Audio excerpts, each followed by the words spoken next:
Uh-oh, the board game police are coming. Woo, woo, woo, Three, two, woo. one, go.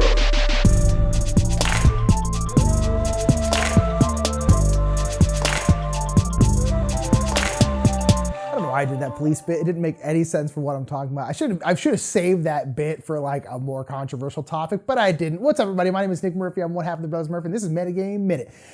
Metagame Minute is a weekly segment where Mike or I talk about anything we want to talk about in the gaming world. Today, I have said that phrase, that sentence so many darn times. How many Metagame Minutes are we up to? I don't know, a lot, like 200 at this point. We've done many of them.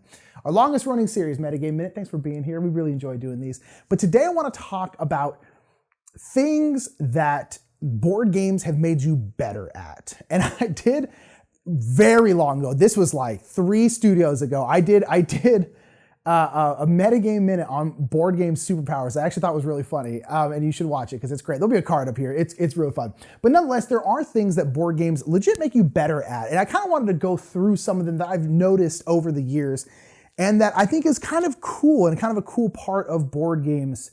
In that, like, yeah, it does like legit make you better at certain things. Number one, I can say, is doing quick math. I have gotten much better at doing very quick math because when I am like, okay, this is gonna give me 5 points, 10 points, 15 points, I need to add that to 23, boom, what is that? And just going up score tracks, I've just gotten better at doing very quick addition and subtraction, which is, again, like not like I can't like get a job with that skill, but it's like, it's just little things that board games have made you better at. And I guess we can talk about real quick is like the main thing that board games make you better at, and I think that is just generally like, analyzing, critical thinking, making difficult choices, strategy, those kinds of things, like really comes down to like getting to critical thinking and just really using your brain and working out your brain, because this up here, through this big thick forehead I got going right here, is a brain probably, and you want to work that out. It's like any other muscle. It's like you want to work out your brain, you want to be challenging your brain, and I really do think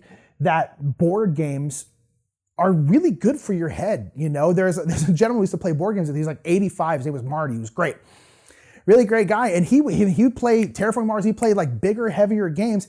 And he'd always be like, board games keep my mind sharp. That's what he always said. It was like, yeah, board games keep my mind sharp. And I was like, yeah, I bet that's true, actually.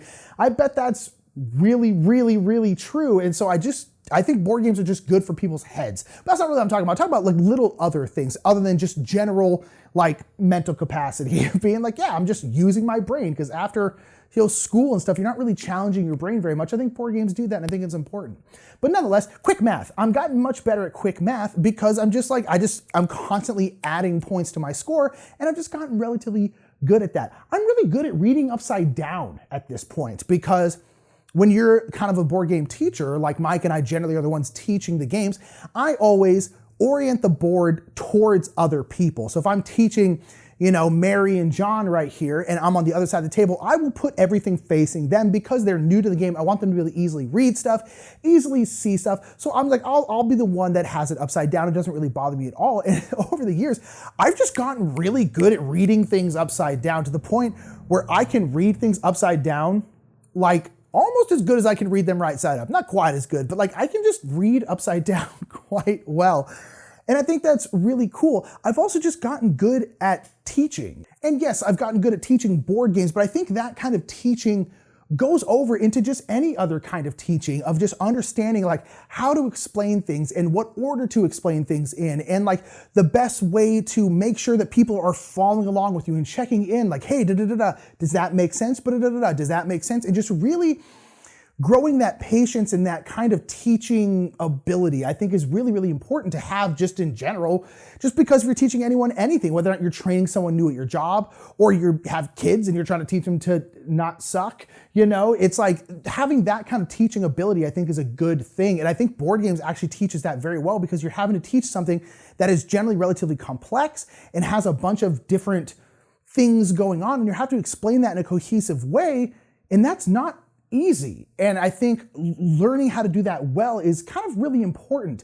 So those are like three little things that I think I've gotten pretty good at because of board games. And I don't think I would have gotten good at them if I didn't play board games. I mean, maybe math if I had a job that like dealt with math, but I would never do that to myself. And so this is kind of my way of doing that. And so I don't know, I like that in board games. There's certain things that you get better at because you just have to do them all the time. And I just think it's cool. I think it's awesome. So what has board games made you good at? Put it down in the comments below. Are these little things, really think, like what's something that I can do now because I play board games that I wasn't able to really do much of? And it could be really anything. It could be like money management. We're like, well, I had to learn how to save because I wanted to buy this new game. I don't know. Let me know down in the comments below. And whether or not board games has made you really good at certain stuff, or you just like, I haven't learned anything from board games. They're here for my pleasure and that's it. That turned weird. Remember, the more better, the more better. Thank you so much for watching that Metagame Minute. I almost said my name is Nick Murphy, and this was my Metagame Minute. If you want to check out Mike's last Metagame Minute, it's that video right there, and that video right there is going to be something. I don't know what, but it'll be something. Check it out. Make sure to like while you're here, subscribe, share the video, do all that stuff. Make sure to comment down below. Thanks a lot. Have a great day.